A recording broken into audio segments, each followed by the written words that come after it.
Tov, Mazal Tov, Mazal Tov.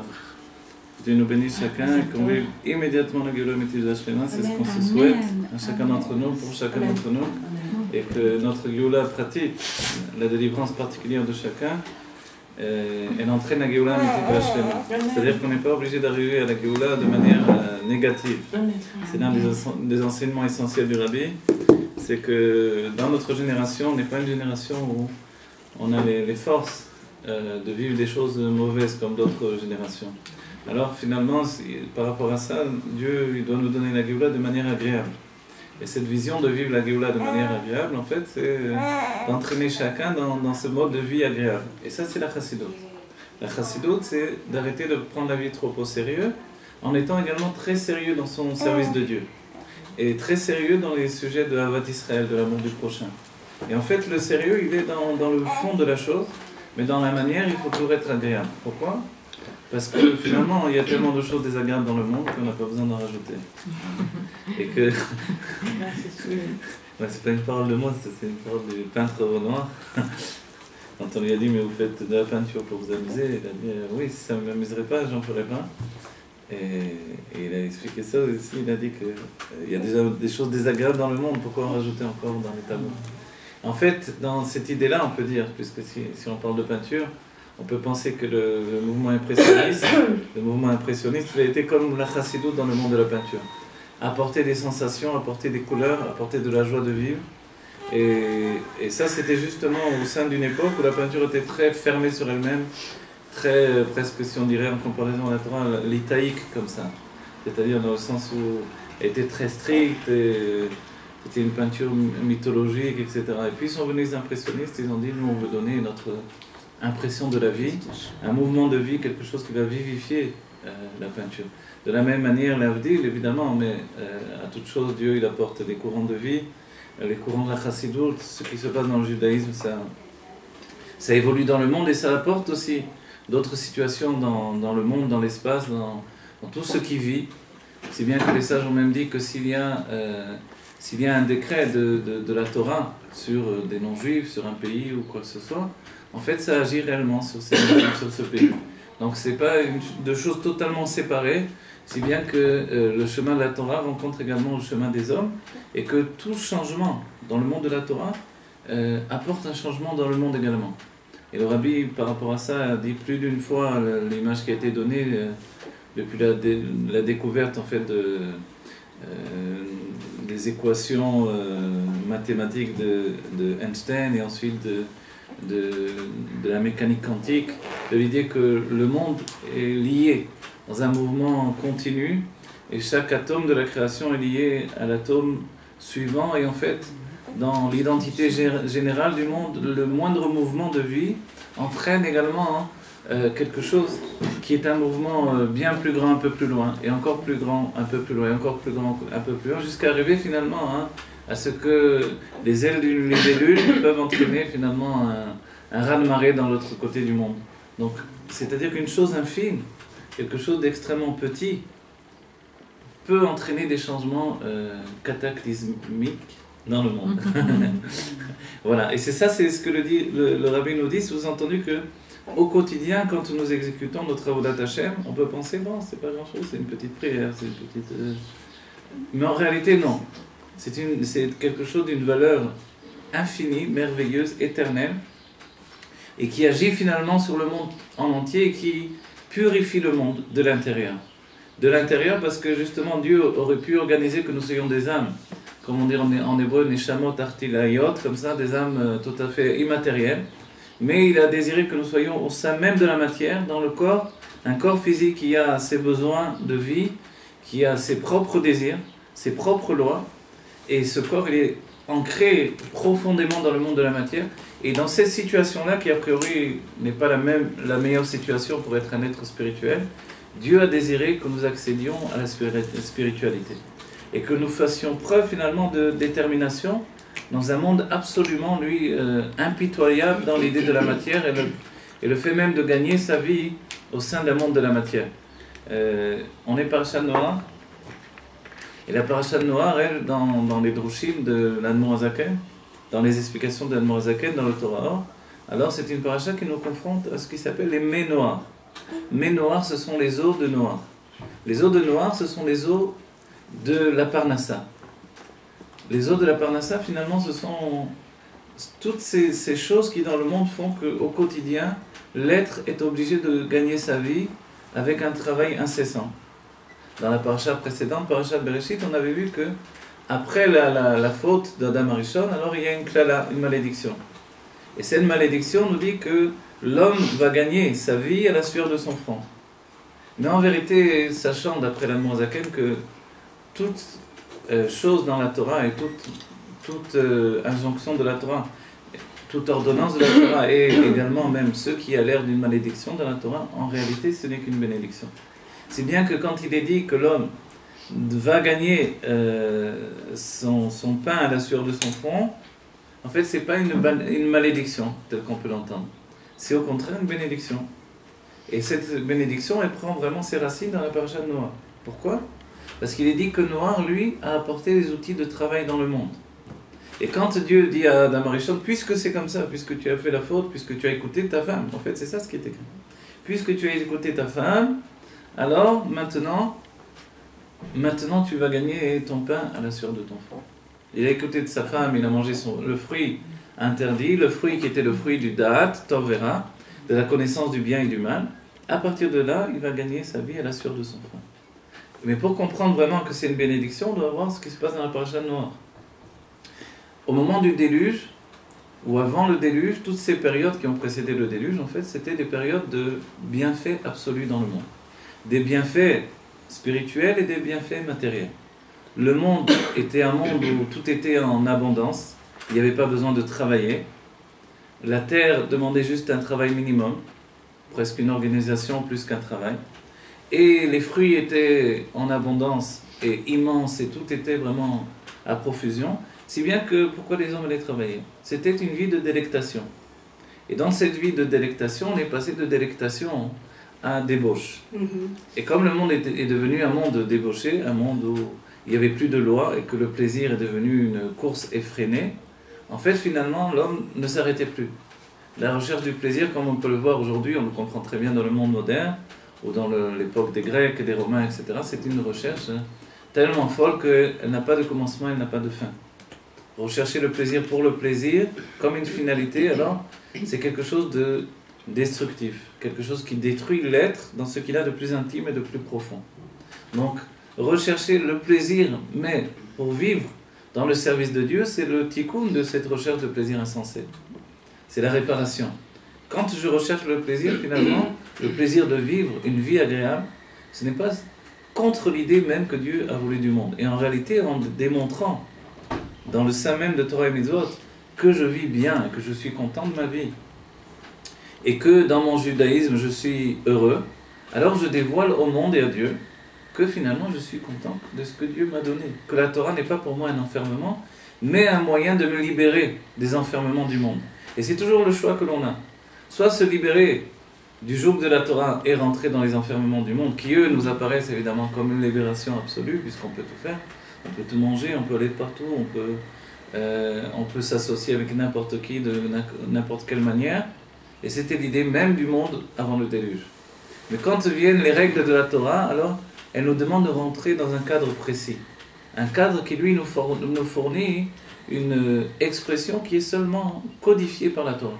Et dès ce moment-là, en fait, je suis obligé, dans le cours de ma vie et dans les heures de ma journée, de me limiter uniquement à ce que la Torah m'a donné.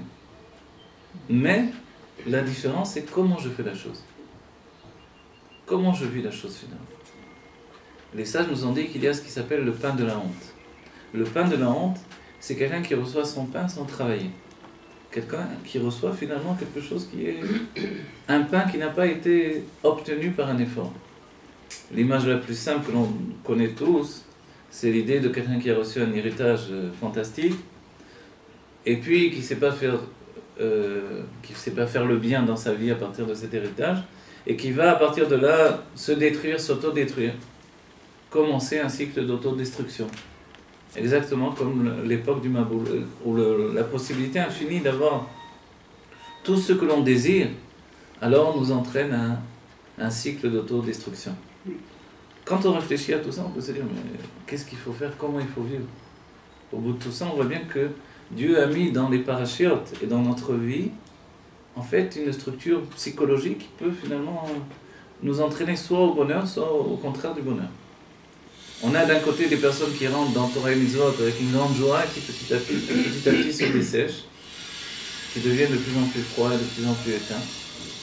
D'un autre côté, on peut voir des gens qui étaient totalement éteints dans le monde Chol et qui, en découvrant la Torah, vont s'épanouir.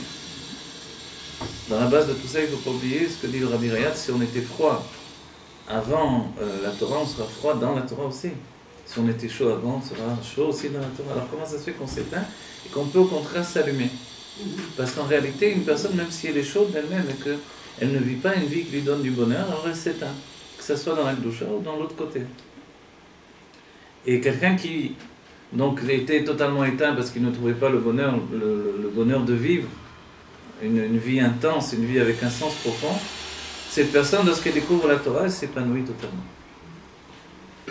Alors comment ça se fait que d'un autre côté également, quand on rentre dans la Torah, on peut également s'éteindre? Parce qu'on ne peut voir que le réceptacle et non pas la lumière qui vivifie le réceptacle. Et la lumière qui vivifie le réceptacle, elle est toujours à l'image de l'âme. L'âme dans un fruit, nous dit le Rabbi, c'est le goût du fruit. Donc si la Torah c'est aussi un fruit de notre vie, il faut que ce fruit porte un goût particulier, une saveur particulière. Et ça, ce n'est pas d'emblée que cette saveur se réalise, se dévoile. Il faut faire un travail particulier. Un travail sur soi-même, un travail qui passe par un état de simplification. Se simplifier. L'être simple, lui, il passe par beaucoup moins de tourments également de la vie, mais de tourments, que l'être qui est, on va dire, plus structuré intellectuellement. Quand on dit simple, d'après la Chassidut, on dit que Dieu est simple. Pashut ba keter. Le niveau du keter, on dit que là-bas, il y a le niveau de Pashut, la simplicité. Dans le sens kabbalistique, ça veut dire que le nom de Dieu, Yud-Ke Vav-Ke, quand on le voit écrit de cette manière-là, c'est dans le keter. Et le keter, c'est la couronne qui surplombe les mondes. Chez nous, le keter, c'est le désir et c'est la volonté. Donc en fait, c'est des niveaux où finalement il y a une simplicité innée en chacun de nous. Je veux quelque chose et j'ai un désir d'une chose. Et dans ces points-là, évidemment, ça nous entraîne tellement facilement et d'une manière tellement intense qu'on y accède de tout notre être. Pashut ba keter, c'est que plus on est simple avec nous-mêmes, avec Dieu, avec le monde, plus on est d'un certain point de vue la même personne à l'intérieur et à l'extérieur, et plus la vie est une vie harmonieuse. Évidemment, c'est pas facile. C'est pas facile et c'est tout le nisayon. Et on peut souligner que tous les problèmes psychologiques de la génération et dans d'autres générations, mais on va dire spécifiquement dans notre génération, parce qu'il y a un mode d'information qui est ininterrompu.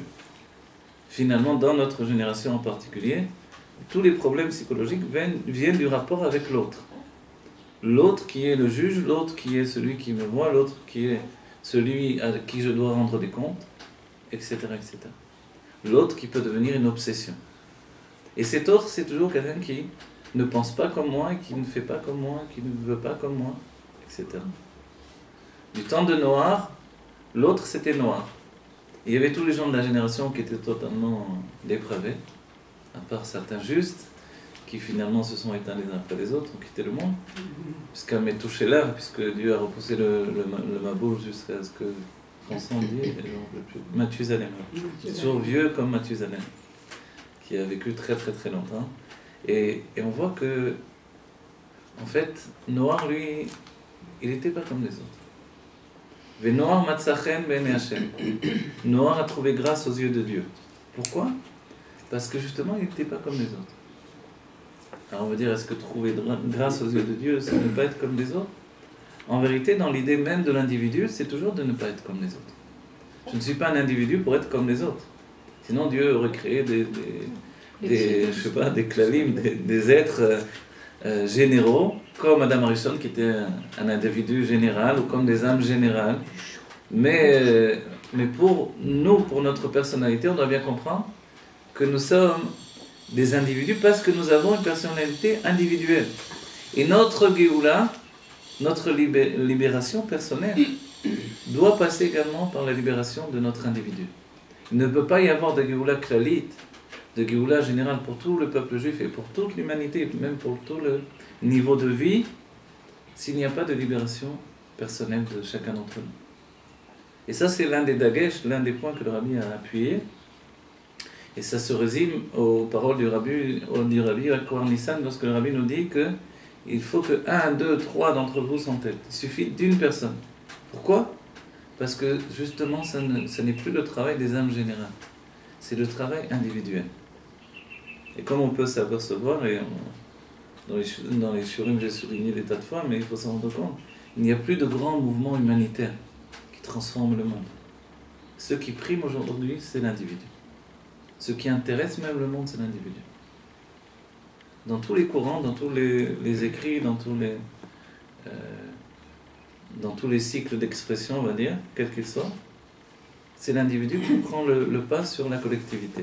Et l'universalisme, c'est chaque individu séparé ensemble.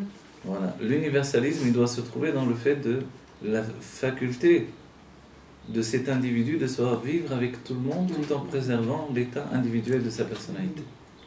On se rend bien compte que quelquefois, on ne vit pas notre propre vie, on ne fait pas ce que l'on devrait faire, et on s'égare finalement.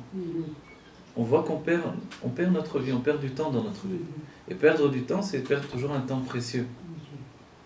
Les Américains disent que le temps c'est de l'argent, mais on sait bien que la traduction en fait de l'argent, l'argent ce sont les plaisirs. Kesef c'est kisofin, donc ce sont les mesures de plaisir. Donc si le temps c'est de l'argent, le temps c'est les plaisirs en réalité, c'est ce que ça veut dire. L'argent pour elle-même ce n'est qu'un moyen. J'ai juste une question. Si Kesef c'est Kisoufi, mais c'est les mesures de plaisir, alors vous avez Seder, la route Sahara Kesef. Non, c'est chez elle, les plaisirs du vent. Ouais. Non, on a besoin d'argent de toutes les manières. On verra bien que dans l'idée même du judaïsme, en général et en particulier, le judaïsme ne va jamais contre l'idée d'obtenir de l'argent. Avoir de l'argent, c'est avoir une possibilité d'exprimer son plaisir, même pour nous. Quand Dieu désire qu'on lui fasse une dira batartonim, c'est pas obligé de le faire dans la misère. Plus c'est quand on se rend bien compte, dans la vie moderne, on ne peut plus vivre comme dans les vies passées où je peux m'en aller dans la montagne avec une maison. Malheureusement, aujourd'hui, on va me demander de payer le loyer même dans la montagne.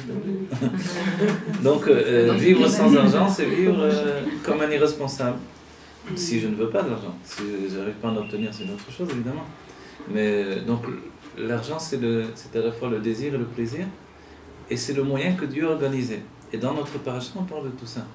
Quand on dit que Dieu a maudit finalement Adam Rishon en lui disant que maintenant tu donneras ton argent à la sueur de ton front, ton argent, ton pain en fait. Quand arrive Noah, on comprend mieux cette idée-là. Avant Noah, les sages nous disent qu'il n'y avait pas d'outils de travail. Noah est le premier qui a apporté les outils de travail au monde. Il y a même un midrash qui dit que tous les hommes avaient les mains palmées, une membrane entre les doigts, donc forcément ils n'avaient pas... Ils avaient une difficulté à compter sur leurs doigts, mais à part ça... donc, et puis quand est arrivé le Maboul, sans doute ils ont pu nager en vrai. Mais les eaux étaient brûlantes. Mais c'est vrai qu'il y a cette idée-là. Et cette idée-là, elle est liée au fait que l'homme n'utilise pas ses mains pour travailler finalement. Et Noah a été le premier à avoir les doigts détachés.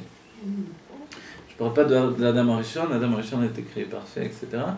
Ni même Caïn, Vével, je ne sais pas, mais quoi qu'il en soit, il y a un midrash. Est-ce qu'il vise tout le monde, chaque homme, depuis Adam Arishon, je ne sais pas exactement. Mais Noah, lui, qui a trouvé chen aux yeux de Dieu, qui a trouvé grâce aux yeux de Dieu, c'est celui qui est venu avec des mains qui pouvaient travailler. Et de ce fait-là, il était le premier à créer les outils pour travailler la terre. On se rappelle que la terre était un bienfait absolu sans avoir besoin de travailler. Il fallait juste s'organiser un petit peu, c'est tout. Et tout venait à profusion. Noah a été le premier à donner des outils pour travailler la terre. Et de ce fait-là, on peut s'étonner parce qu'il est dit que Noah a apporté le repos au monde. Et cette idée même que Noah à la fois apporte les outils de travail et il apporte le repos au monde, c'est qu'en réalité, on comprend bien que le repos, ce n'est pas de ne pas travailler. Le repos, c'est vivre avec son travail. Et on souligne quelque chose de très important, le rabbi est très contre l'idée même de la retraite.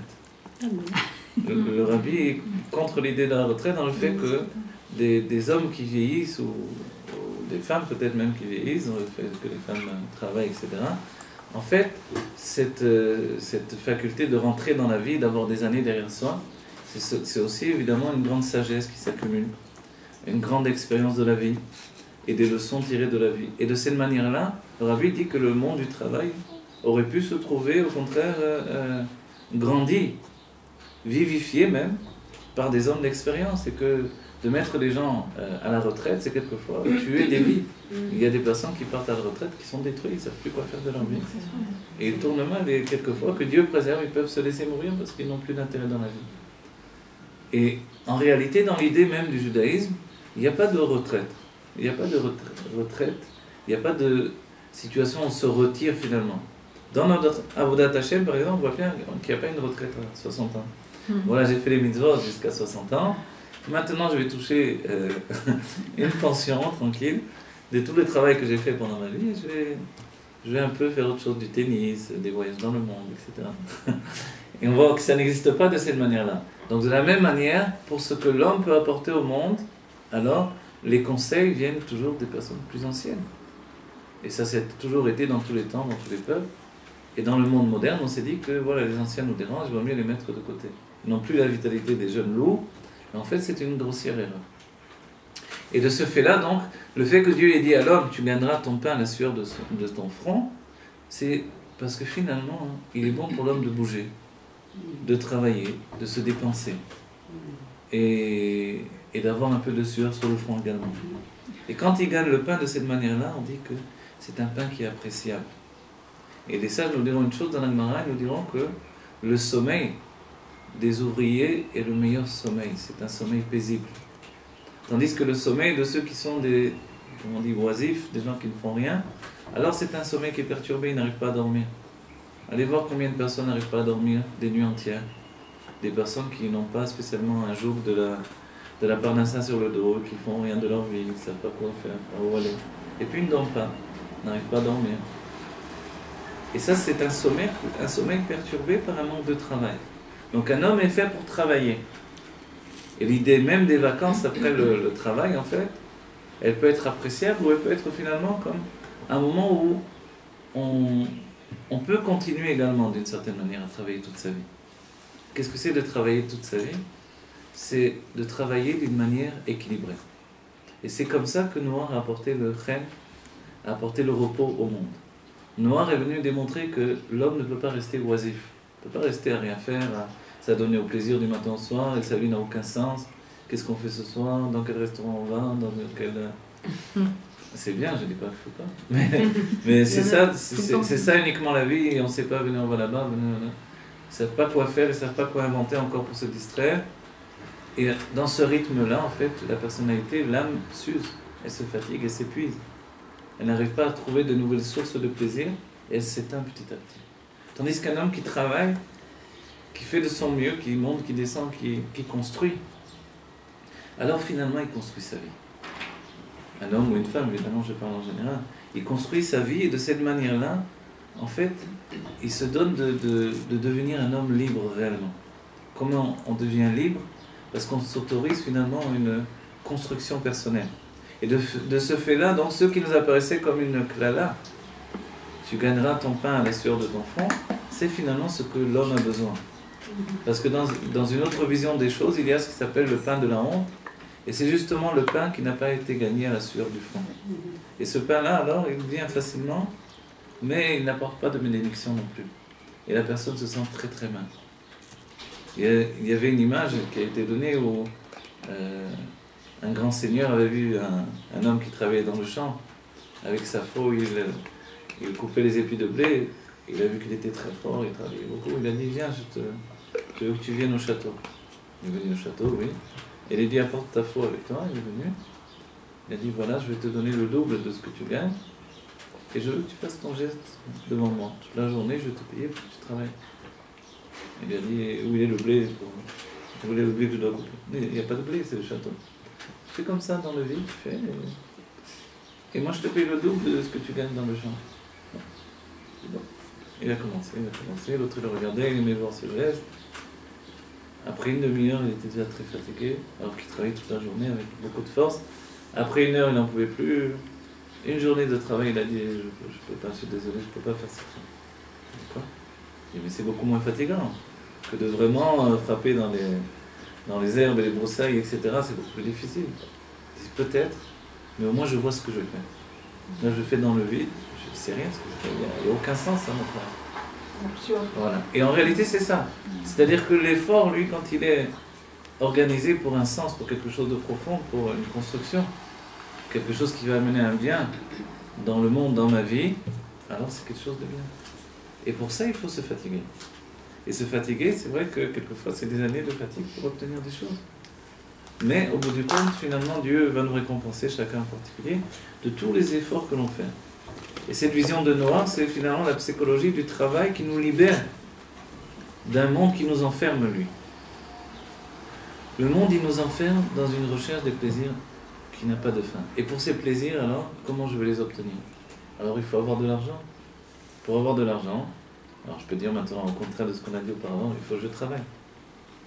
Et là, d'un autre côté, je peux travailler, encore une heure. Et le rabbi nous dit que ça ne sert à rien de rajouter des heures parce que ce qui devait te revenir a été fixé par Dieu à Rosh Hashanah. Tes heures que tu vas rajouter en plus ne vont pas rajouter plus d'argent si Dieu a décidé. Et s'il te semblerait qu'il y a plus d'argent, de toute manière, il risque de partir dans des mauvaises choses. C'est-à-dire que Dieu préserve des choses à payer, des dettes et d'autres choses plus graves.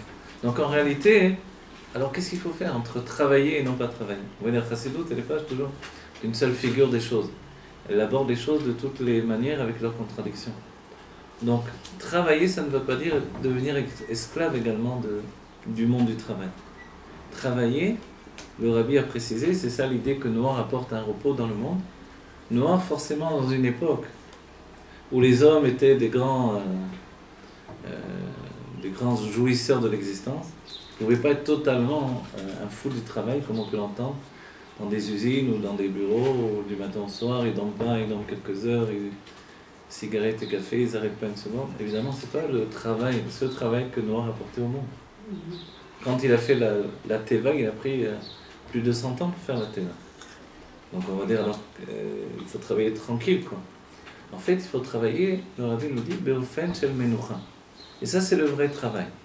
C'est la manière que Noah apporte au monde. Et qui fait que finalement, même si l'homme va travailler à la sueur de son front, mais il va le faire Beofen shel menucha, de manière tranquille.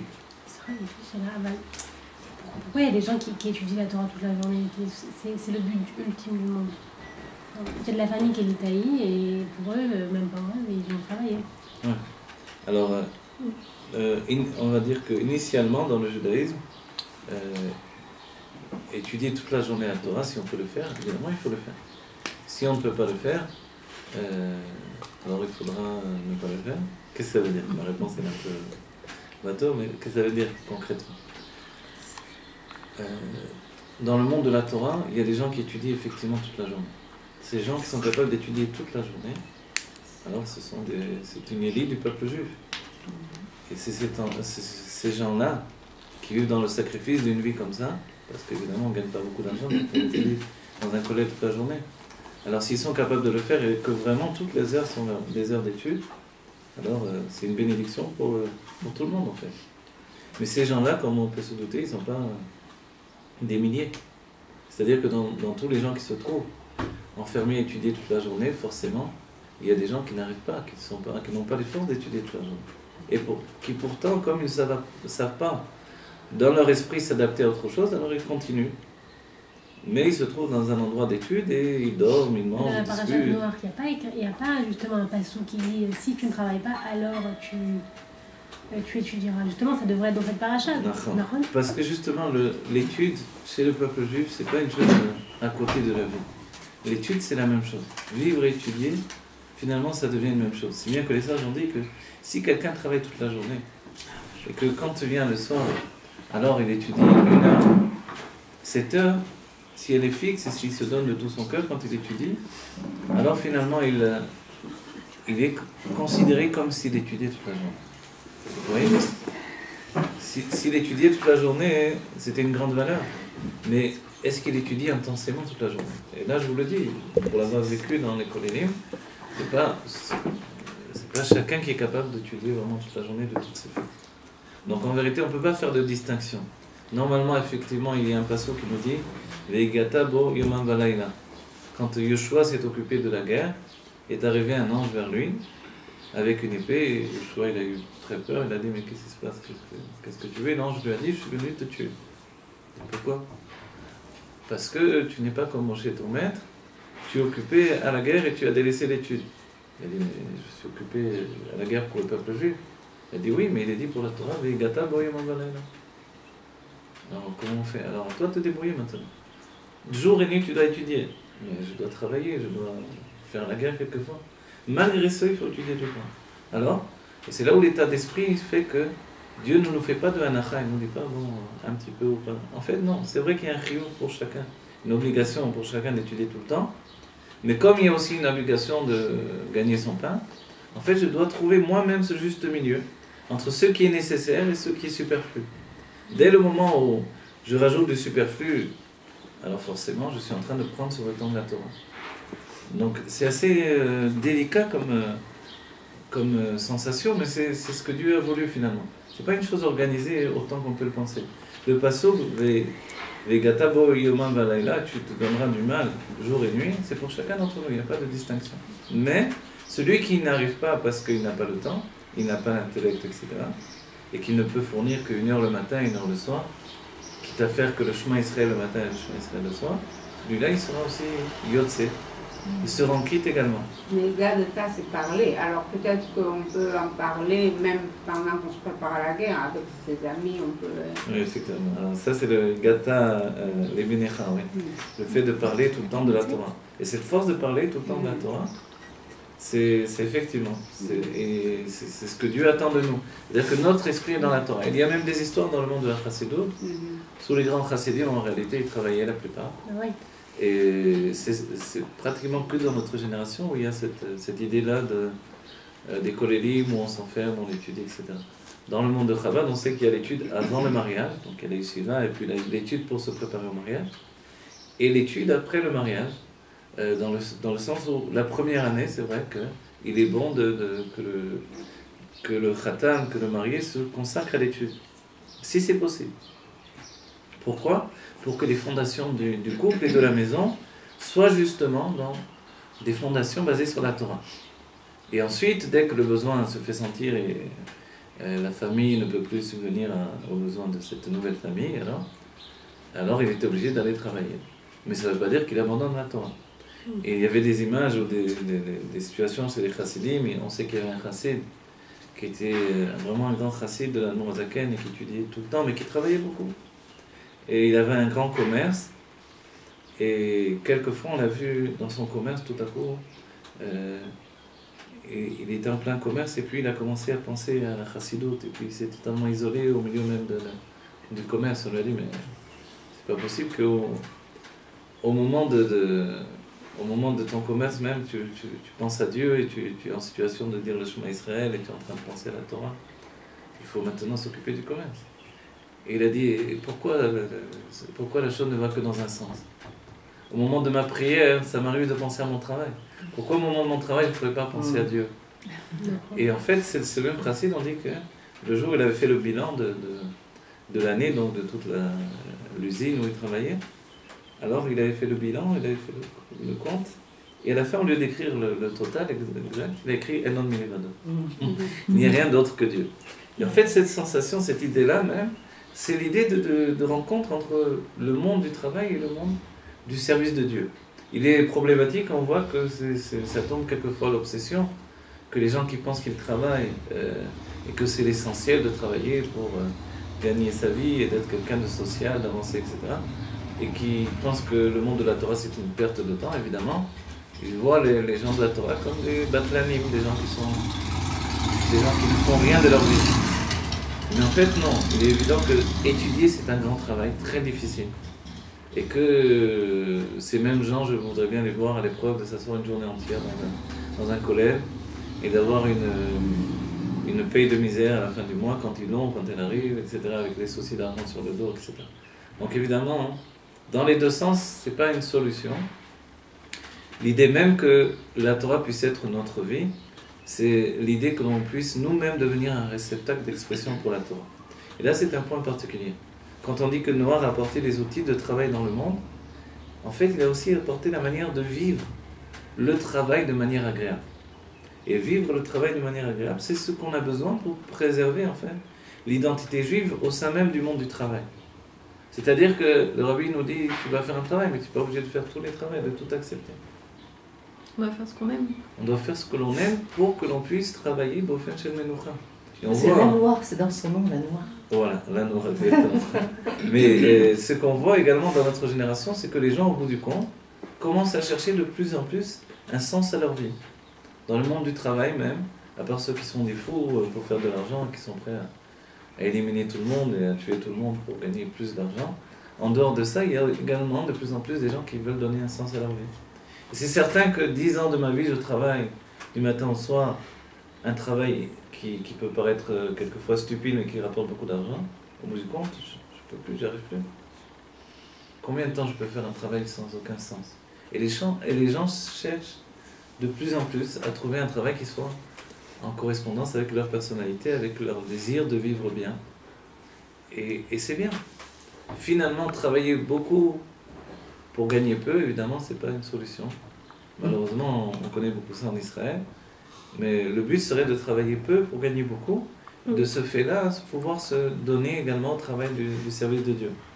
Et le rabbi a souligné qui plus est quand on peut travailler pour la diffusion de la Torah, pour diffuser le judaïsme, aider les autres juifs à trouver cet équilibre entre le monde du travail et le monde de la Torah, c'est-à-dire le service de Dieu et le service de la vie, du monde.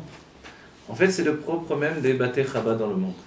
Le Bet Chabad dans le monde, et les Shlochim en particulier, ce sont un petit peu comme des hommes d'affaires, mais au sein même d'une entreprise de Kedusha, de sainteté. C'est vrai qu'ils sont comme des hommes d'affaires, ils doivent savoir compter, obtenir de l'argent. Obtenir de l'argent, c'est-à-dire être capable vraiment de gérer cet argent, entre guillemets, de soutirer de l'argent, celui qui ne veut pas en donner, etc. Et celui qui en a. Voilà, celui qui en a. On peut voir les shlochim d'Amérique, par exemple. Ce sont des gens qui rentrent des millions et des millions, tout le temps. Et ces millions sont bien utilisés, évidemment. Il y a des écoles et des centres, et des actions sans fin. Et cette idée-là, finalement, c'est de faire des hommes d'affaires qui travaillent de la même manière que les autres hommes d'affaires, mais qui sont, eux, au sein du monde. Et c'est de l'Akdusha, c'est ça qui est extraordinaire. C'est que l'Akdusha, c'est pas d'être éloigné du monde. La sainteté, ce n'est pas de se priver de l'identité que l'on peut avoir au sein même du monde. Non. Notre identité par rapport au monde est l'expression de notre être, notre métier que Dieu nous a donné. Il doit nous rapporter, finalement, il doit nous rapporter le moyen d'être toujours attaché à Dieu. Autrement, c'est quelque chose de négatif. Et de ce fait-là, la démarche même du rabbi a été toujours que celui qui a un travail et qui fait tchouva, si ce travail n'est pas contre la pureté de la Torah, alors il n'y a pas de raison. C'est-à-dire s'il est mathématicien, s'il est n'importe quel métier que l'on peut trouver, je ne sais pas, ça, alors quoi qu'il en soit, il va continuer son travail.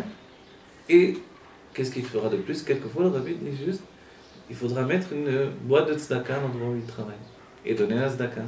S'il y a d'autres juifs, les influencer pour le bien dans la ligne du judaïsme, et s'il y a des non-juifs, alors leur faire savoir qu'il y a des mitzvot également, les 7 mitzvot de Noah, les 7 lois de Noé, donc c'est la paracha où il faut en parler, sans doute, qui, ces 7 lois sont pour l'humanité tout entière. Et voilà qu'on a un tafkid finalement.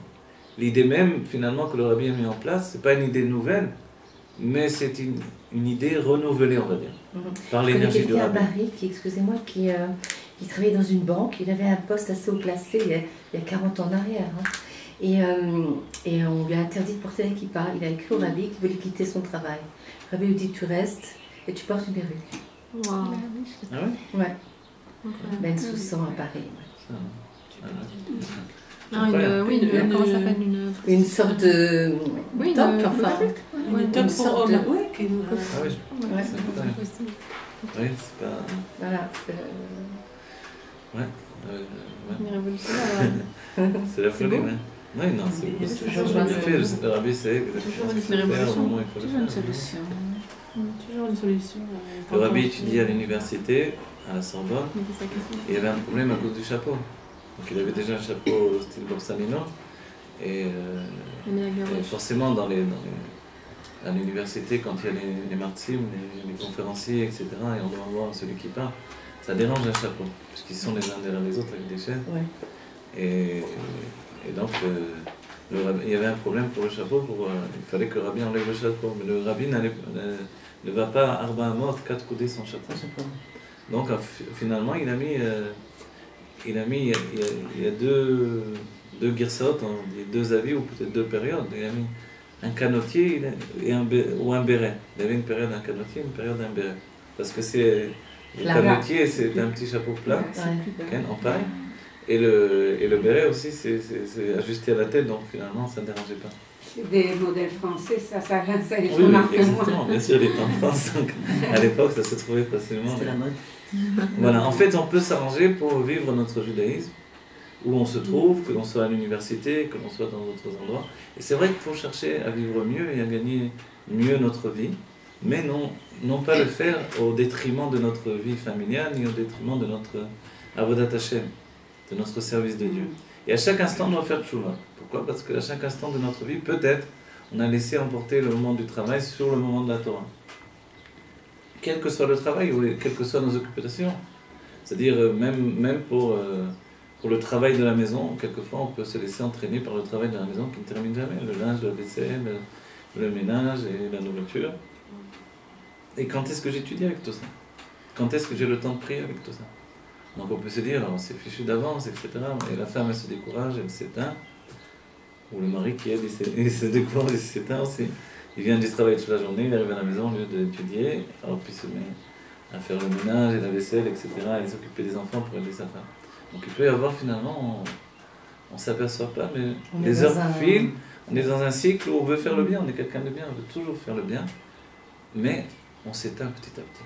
Et à un certain moment, on a éteint totalement l'engouement que l'on avait pour l'étude. Et puis on n'a plus le réflexe d'ouvrir les livres et d'étudier. Et en fait, donc il faut se renouveler, il faut se remettre en question. Et personne d'entre nous n'est à l'abri de ça, puisqu'il est dit que le Benoni, dans le fait qu'il ne faute jamais, c'est qu'il ne faute même pas dans l'idée de faire Bitul Torah, même une seconde en fait. Il étudie tout le temps, tout le temps, tout le temps. Et que dès le moment où je peux étudier, je n'étudie pas, donc je fais une faute. Donc il faut toujours en fait s'interroger, faire une introspection dans notre vie, à savoir est-ce que à ce moment-là je peux étudier et à la place je fais autre chose. C'est vrai qu'on peut avoir des choses à faire. On peut avoir des choses et il faut les faire.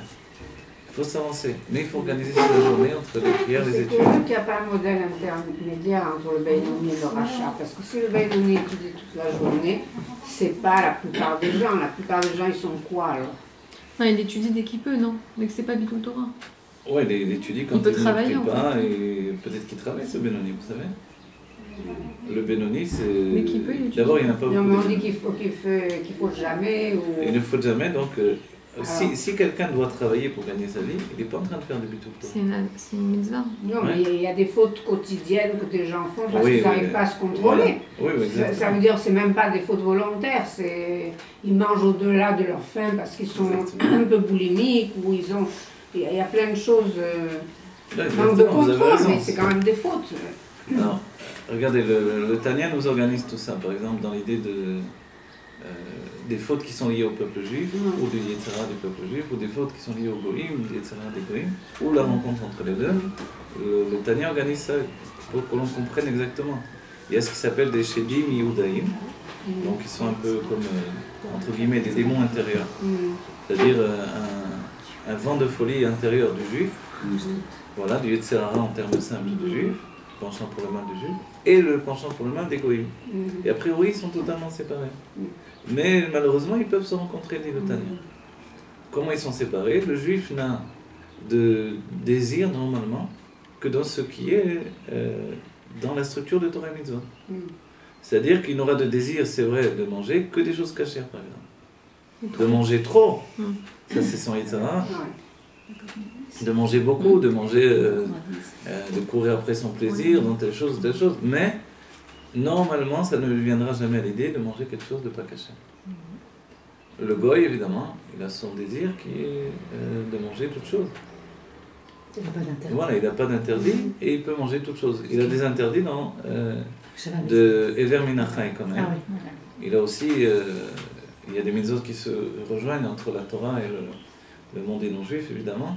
Il est interdit de manger le membre d'un animal vivant. Mais quand même, moi, il me manque une catégorie, parce que là, le Benoni, parfois, il se met en colère. Il se met en colère assez souvent, parce que et c'est son tempérament. Ben, il est plus Benoni, mais il est quand même pas rachat. Rachat est un Alors, c'est là où peut-être il faut approfondir le Tanya. Regardez, le Tanya nous dit que le Benoni, c'est... Comme ça, on va poser les choses. C'est manière, hier, on a fait une vadot sur le temps, on a parlé que de Tanya. Ouais. Que de Tanya, je sais pas, chacun qui venait parlait de Tanya. On a fini à 2h du matin, même le Rav Chavi, il est arrivé très tard, finalement il a parlé de Tanya. Chacun parlait de Tanya, c'est-à-dire qu'il en ira ça de tout ça. En hébreu, en français, c'est très que... Sans doute que Dieu il veut qu'on se remette un jour sur ce sujet-là. Regardez, il y a l'idée populaire des choses, l'idée générale des choses, qui est aussi une idée liée à on va dire, à titre d'exemple. À titre d'exemple, celui qui a plus de mérite que de avérote, il est appelé tzaddik. Oui. Celui qui se trouve entre les deux, il est bénoni. Et le rachat, celui qui a plus d'avérote que de sruyot, que de mérite, donc que de mitzvot. Ah, Mais voilà, ça c'est tout ça à titre d'exemple. Ça, c'est que le Talmud. Il y a la Gemara. Voilà, on voit dans le Talmud, on voit dans les sages, etc., les livres de Moussa. C'est à titre d'exemple. Et c'est également par rapport au jugement quand on monte là-haut, devant Dieu. Mais l'Admorazaken dit lui, l'Admorazaken c'est un homme de halakha au départ. Donc quand il vient nous donner un livre de Chassidut, c'est-à-dire un livre de psychologie de notre âme, il vient nous dire, bon, mais je ne vais pas vous donner au hasard comme ça, je ne suis pas venu au monde pour faire ça. Je suis venu au monde pour préciser les choses. Donc il commence et il ouvre un livre qui s'appelle le Tanya, dont le but est de faire une enquête sérieuse. C'est comme l'Avdil, si quelqu'un fait une thèse sur un sujet, il va aller jusqu'au bout et il obtient vraiment des preuves qu'il peut démontrer à tout le monde et tout le monde le croit, etc. Si l'Admorazaken veut faire une enquête dans tous les textes de Niglé et de Nistar, les textes cachés, de la Torah cachée, de la Torah dévoilée, il organise des choses et il veut arriver à obtenir des résultats. Ces résultats, c'est qu'on n'est plus dans un monde hasardeux, au hasard, et de titres d'exemple, où on dit un enfant tient tzaddik, etc. C'est vrai. Mais c'est pour l'instant, c'est un potentiel de tzaddik qui est en chacun d'entre nous. Alors l'Admorazaken nous explique qu'il y a 3 catégories, c'est basé sur la Gemara de Maseret Bracha, il y a 3 catégories, finalement, d'hommes. Puisque le tzibur, c'est tzaddik, benoni, rachat. Tzibur, c'est la communauté, c'est tzaddik, benoni, rachat. Et il dit que, on voit bien dans la Gemara qu'il y a 2 catégories dans chaque catégorie, à part le Benoni parce qu'il est intermédiaire. Donc il y a 2 catégories à chaque extrémité. Le tzaddik, avec ces 2 catégories, le tzaddik, le rachat avec ces 2 catégories de rachat, et l'homme intermédiaire entre les 2. Parce qu'il doit toujours y avoir un être intermédiaire, et que l'intermédiaire, c'est un des fondements même de la Torah. Voilà, à partir de là, le tzaddik, c'est un homme qui n'a pas de Yetzirah. Et on pourra même poser la question tout simplement avant de définir de cette manière-là, quelle est la différence entre le tzaddik et le Benoni? Quel est le lien entre le Benoni et le rachat? Le rachat, c'est un homme qui a du Yetzirah et qui fait des avérotes. Il y a 2 catégories, rachat vetovlo et rachat veralo. Rachat veralo, que Dieu préserve, c'est quelqu'un qui n'a plus de remords, il est capable de faire les pires choses, il n'a plus aucun remords.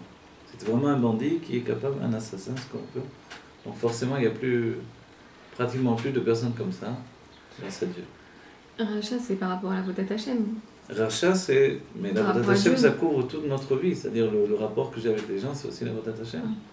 La Vat Israël, quelqu'un qui va humilier une personne, qui va être cruel avec une personne, qui ne va pas lui pardonner, c'est Rachat d'après la Torah.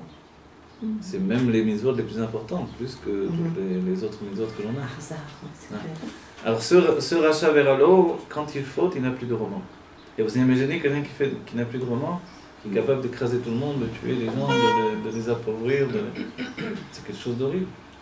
Et comme il y en a malheureusement des gens comme ça dans le monde, et qui réussissent et qui sont qui sont loués par le public, etc., mais qui continuent dans le monde politique, évidemment, et dans le monde des affaires. Un Racha Vetovlo, c'est la plupart d'entre nous.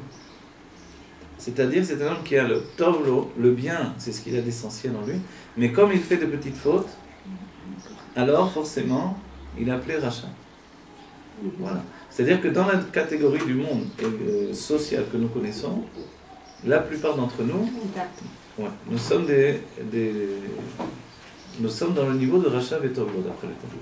Le bien, c'est l'essentiel, mais il y a effectivement le fait de se laisser aller à une faute.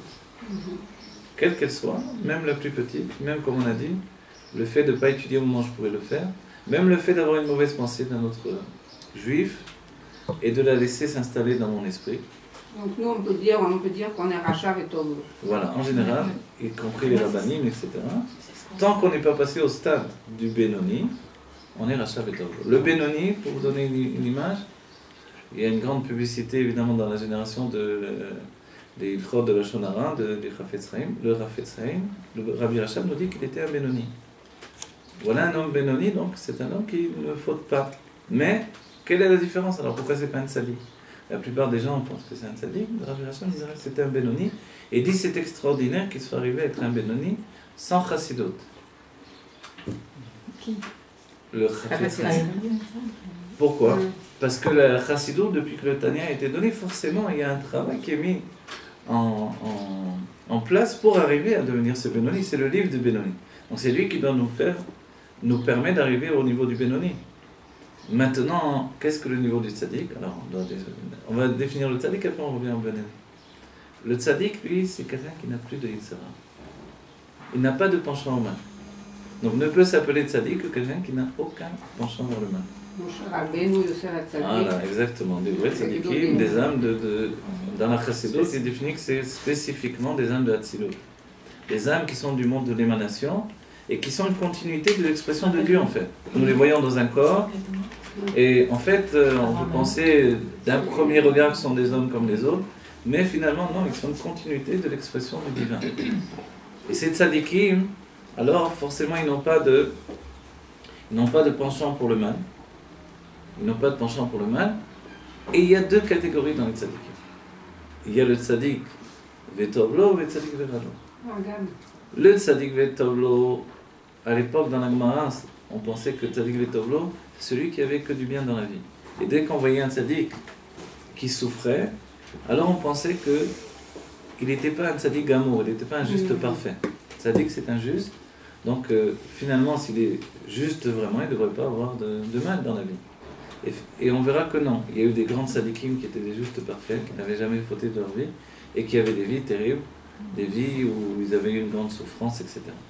Alors, c'est vrai qu'il y a l'état de kapara, que le tzaddik vit des choses, non pas uniquement pour lui, mais pour les autres. Et le tzaddik n'a aucun yitzhara. Mais pourquoi alors il y a deux catégories? L'Admorazaken nous dit que celui qui est appelé un tzaddik gamo, c'est que même dans son inconscient, il n'y a plus aucune trace d'attrait pour le monde. Tout ce qui pour nous paraît comme étant des choses délectables, agréables, désirables, pour lui ce sont des choses dégoûtantes. Tout ce qui nous fait envie dans le monde, pour le tzaddik c'est un dégoût. Mais il est né comme ça, non? Il est né comme ça, ou il a atteint ce niveau-là. Non, il est né, il y a deux catégories. Celui qui est né comme ça, ou celui qui a atteint ce niveau-là par le travail, par la tchouva. On peut effectivement devenir un tzaddik, puisque le rabbi nous dit, dans notre génération en particulier, il y a pour chacun une possibilité de devenir tzaddik, il y a des forces particulières qui sont données. Il a dit qu'il était tzaddik dans ce monde, le rabbi? Le rabbi il a dit de Baba Saleh qu'il était un tzaddik amour, par exemple. Ah, ouais. Oui, il écrivait des lettres à Baba Saleh en disant toujours qu'il était juste parfait. Bnei Aliyah, c'est le niveau le plus haut des tzaddikim, ceux qui ont transformé l'obscurité en lumière, comme Rabbi Shimon Bar Yochai. Et Bnei Aliyah, les enfants de l'élévation. Mais maintenant, c'est vrai qu'il y a des racines à tout ça, effectivement. Quand on dit on est né tzaddik ou on devient tzaddik, alors on peut poser ensuite la question. Alors on a tourné au cours de Tanya, on va aller jusqu'au bout, d'accord? Il n'y a pas de problème. Alors, maintenant regardez. Le Benoni dans tout ça est le tzaddik des deux niveaux. Le tzaddik, Vetovlo, si on a bien compris, même dans son inconscient, il n'a aucun attrait pour le monde de la matière. Donc rien ne peut le détourner finalement de son amour et de son désir pour Dieu. Le tzaddik Veralo, on va dire alors pourquoi il y a une sous-catégorie, qu'est-ce qu'il est? Qu'est-ce qu'il a son problème? C'est quoi? le problème du tzaddik Veralo, c'est que il y a encore, on dira, chez Metz Minéo, un petit peu de poussière, d'attrait pour au moins une chose dans le monde, dans son inconscient. C'est pas conscient, c'est pas un Yetzira qui va le harceler. C'est pas comme un rachat Vetovlo être attiré. Et au bout de la table, il y a un gâteau, j'ai envie de le prendre, est-ce que je peux le prendre, comment je vais me débrouiller pour le rapprocher, etc. Jamais ça le harcèle, une chose pareille, etc. Alors, jamais, j'ai faim, j'ai encore envie de reprendre un morceau, jamais ça lui vient l'idée. Mais il y a encore une poussière d'attrait pour le monde. Il y a une chose dans le monde qui pour lui n'est pas totalement dégoûtante. Et de ce fait-là, mais ça apparaît pas dans son expression. David Ameller est passé du stade de tzaddik veralo à tzaddik vetovlo. Comment il est arrivé à ce niveau-là? Pour effacer totalement dans son inconscient en fait ce qui pouvait le détourner du plaisir divin. Alors il a tué le mal inconscient qui était en lui. Il le dit dans un psaume, Vechal Bekirbi. Ouais. C'est Velibi chalal bekirbi. Velibi Bechal. Et mon cœur était vide au-dedans de moi, c'est-à-dire qu'il y a deux parties dans le cœur, le côté droit du cœur qui est plein, et le côté gauche du cœur qui est vide. Et finalement, même le côté droit qui est plein de sang, non le contraire, le côté gauche qui est plein de sang, je rectifie. Le côté droit il est vide dans le sens où il est vide de sang, et le côté gauche est rempli de sang. Même ce côté où il y avait rempli de sang, qui est une image pour nous, qui vient nous dire que le Yetzirah se trouve là-bas, l'âme animale se trouve là-bas, même ce côté il a vidé. Comment il a fait? Il a tué chez Orgo Betanit, il a tué avec des jeunes. Il a travaillé. Pourquoi il a tué? A priori, on devrait penser qu'il valait mieux transformer. Et c'est particulier à David Ameller de tuer le mal, parce que c'est particulier au Mashiach. Le Mashiach, lorsque vient le Mashiach, il ne vient plus transformer l'obscurité en lumière, le mal en bien. Le Mashiach, lui, vient tuer finalement le mal. Nous débarrasser du mal pour l'éternité. Donc David, qui va apporter la lignée du Mashiach, il porte en lui en fait cette nature de ne pas pactiser avec le mal, de ne même pas vouloir le transformer. Il a une telle haine du mal qu'il préfère le tuer. Et ça c'est particulier à David parce que finalement, il avait également, on va dire, des liens dans son âme qui étaient liés aux forces du mal, qui s'en est libéré par un travail personnel immense. Et c'est pour ça qu'il avait une nature de tueur. Une nature de rouquin, de guerrier. Quand son père l'a vu, il a eu peur de le voir roux, comme il a dit, mais comme Esav. En fait, cette nature de verser le sang, il le portait en lui, mais il a réussi à transformer sa nature, utiliser finalement cette force, cette violence intérieure pour le service de Dieu, qui peut être également de faire la guerre pour Dieu.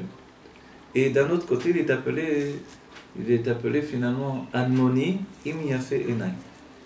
Admoni, c'est quelqu'un qui est rouge de rigueur, né avec de beaux yeux. La beauté, évidemment, c'est pas juste qu'il avait des yeux verts, bleus, je sais pas quelle couleur, mais la beauté, c'est qu'il avait un équilibre dans les yeux, un équilibre entre le sang et l'eau. C'est ce que nous dit le Rabbi Rachab, et cette nature d'équilibre entre le sang et l'eau, c'est ce qui nous permet de voir bien, de penser bien, mais d'avoir un bon regard sur les hommes, sur la vie. D'avoir un regard qui ne porte pas Chas v'Shalom le Ain Hara. Donc il avait cette nature-là, qui chez un autre aurait pu entraîner le Ain Hara de voir les choses du mauvais œil, comme on dit. Mais chez lui, cette nature, elle était totalement pour le service de Dieu. Donc finalement, son désir le plus profond, et on le voit quand on lit les Télim, si on voit entre les mots, et on s'aperçoit un peu ce qu'il est en train de dire, c'est un David qui est en train de fuir, parce qu'il est poursuivi par des ennemis, c'est un David sur le champ de bataille. C'est un David qui vient de tuer des fois des centaines de soldats. D'un coup de lance, il était capable de tuer 100 soldats, David Ameller. Et c'était comme ça parce qu'il avait le Ain Hara sur lui, parce qu'on a pensé qu'il avait fauté avec Bathsheba. Et c'est là le propre de David, c'était une faute inconsciente qu'il doit l'étaquer, transformer. Dans le sens simple des choses, évidemment, la faute elle peut apparaître comme telle, mais dans le sens profond, au niveau du travail de l'âme, il n'avait aucune faute sur lui. Parce que cette femme lui revenait. Voilà, c'était son zéro d'amitié. Et puis elle n'était plus mariée, puisque Uri avait donné le guet avant de partir à la guerre. Kol hayotze milchama ben David, noten guet kritut leishto. Donc celui qui sort pour la guerre de Ben David, il donne avant de partir en guerre le guet à sa femme, de peur que s'il meurt sur le champ de bataille, on ne le retrouve plus, et que sa femme se trouve aguna, puisqu'on ne peut pas certifier qu'il est mort. Et dans ce cas-là, donc chacun qui partait en guerre donnait le guet, et Uri avait donné le guet à sa femme. Et en vérité, il n'avait même jamais consommé le mariage, parce qu'Uri avait une impossibilité de s'unir avec sa femme. Donc en fait, c'était une femme qui n'avait pas vraiment été mariée comme on peut l'entendre. Et c'était la femme de David. Mais il avait donné cette femme pour pouvoir obtenir l'épée de Goliath et lui couper la tête. Et le serviteur de Goliath, c'était Uri. Et finalement, il lui avait donné le code pour ouvrir, pour accéder à l'épée. Et il lui a dit, en échange, je te donne finalement le secret comment on prend l'épée. Mais d'un autre côté, je veux que tu me donnes deux choses. Tu me garantisses deux choses. Une chose, c'est que je puisse me convertir au judaïsme. Et la deuxième chose, c'est que tu me donnes une femme juive. Alors il a dit, d'accord, je te donne, dis-moi comment on sort l'épée. Et là, il y a une bat-kol qui est au ciel, une voix qui est venue du ciel, qui a dit, David Améler, tu donnes, enfin David, en ce moment il n'était pas encore roi, mais tu donnes aussi facilement à une femme d'Israël, eh bien tu vas donner ta propre femme. Et c'est comme ça que la femme de David est partie chez Uri. Voilà. Et donc, finalement, il a quand même récupéré. C'est vrai qu'on lui reproche d'avoir envoyé Uriah au front, en tête, il n'a pas envoyé dans la bureaucratie, etc. Il avait moins de chances de mourir. Mais d'un autre côté, il était chayav mita. Parce qu'Uriah avait donné du kavod à un autre devant le roi, et c'est une interdiction d'après la Torah. On ne doit pas donner du respect trop marqué à un autre devant le roi, sinon on est chayav mita, on est passible de la peine de mort. Oui, pourquoi Dieu a laissé, pourquoi Dieu a donné à Uri le secret de l'épée?